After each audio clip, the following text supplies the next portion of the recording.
Okay, nice overcast day, not too hot out right now, and it's time for a short little canoe ride. Let's see where it takes me.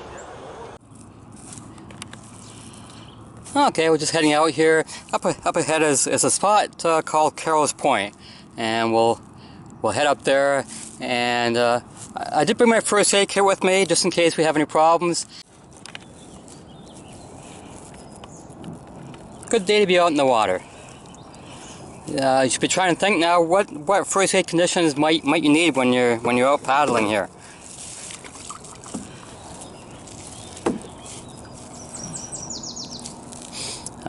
Drowning possibly. It's a sunny day outside, so if you don't have enough sunblock on, could pose a problem. Things to think about. And we'll pull over somewhere here and we'll talk about that a bit more.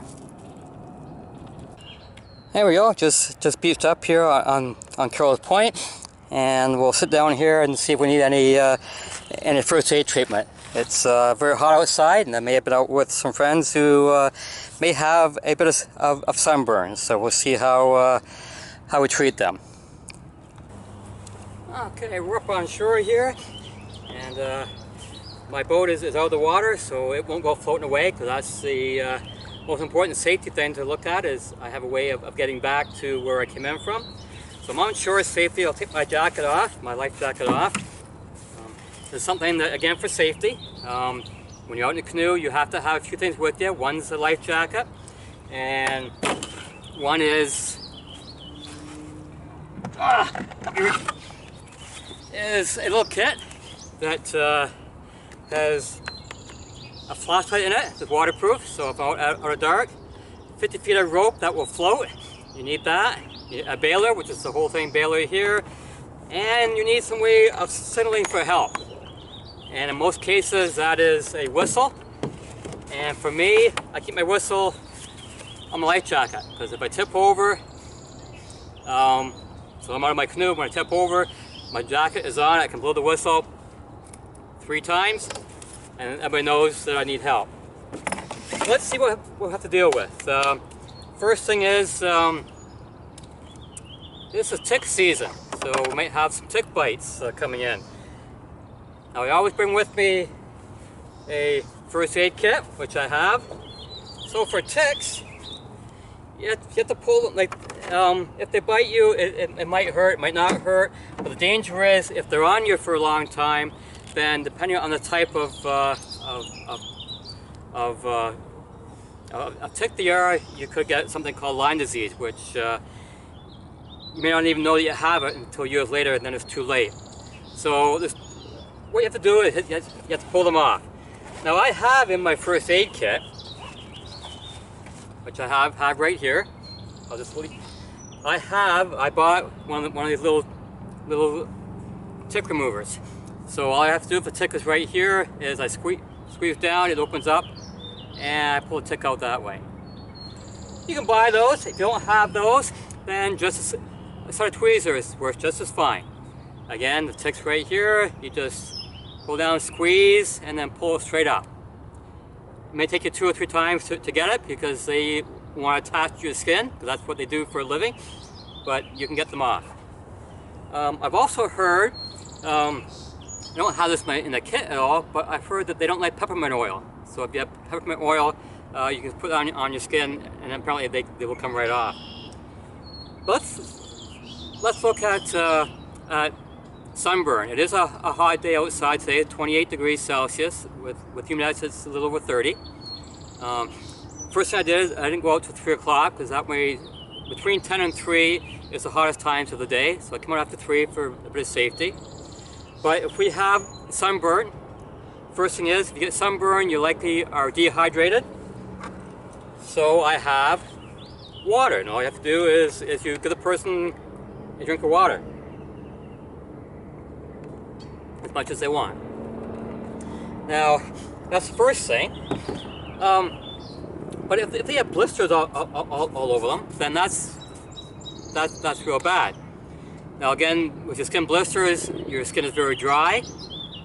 So what you can do is get a cloth, and I happen to have a little bandana with me. That came from my friend Jerry, and all I have to do is put some water on that and apply it to the area that's got the sunburn on it.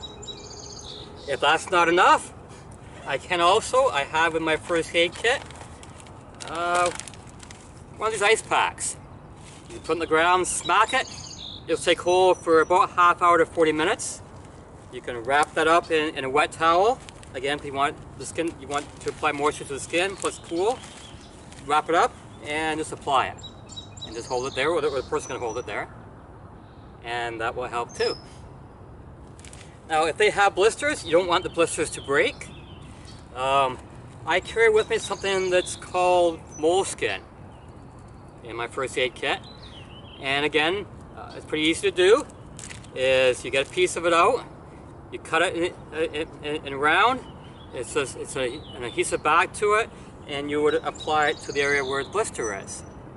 Especially if it's on their feet, because you don't want the blister to break. So this is a way of protecting the blister from breaking as they're going out the rest of the day. Now again, I didn't say this, but the first thing you should do when they have sunburn is get them out of the sun. So I pulled up here, there is shade over that way, if I have shade there.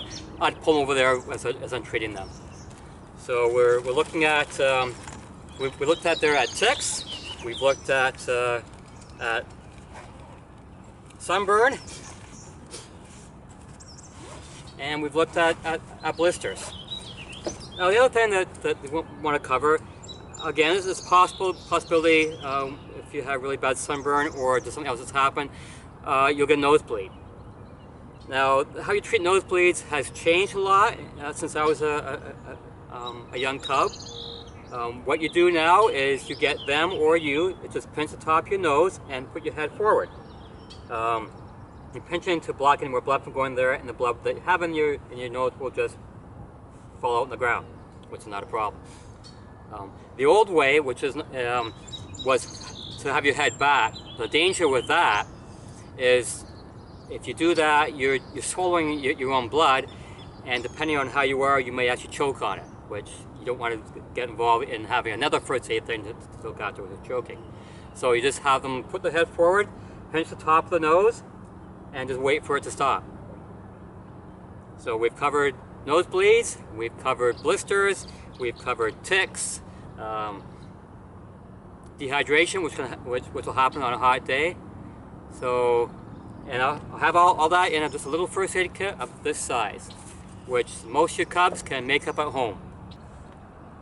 So now that we're all done and the first aid is all looked after, I can sit down or wander around here a little bit and just admire the view here.